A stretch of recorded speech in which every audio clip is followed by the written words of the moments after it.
This demonstration will guide you through adding users to the Conga Advantage Platform. After logging into the platform, navigate to the admin console by selecting its tile.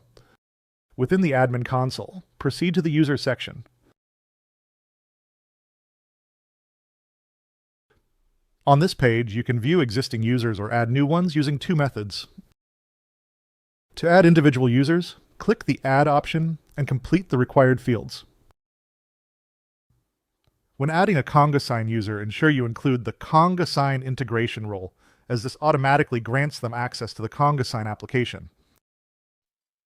Alternatively, you can bulk import users by selecting the Bulk Import option. First, download the provided CSV format file.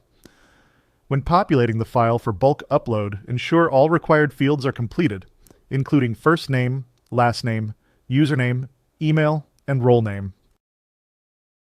Once the required information is entered into the CSV, drag and drop the file here to complete the bulk upload of your users.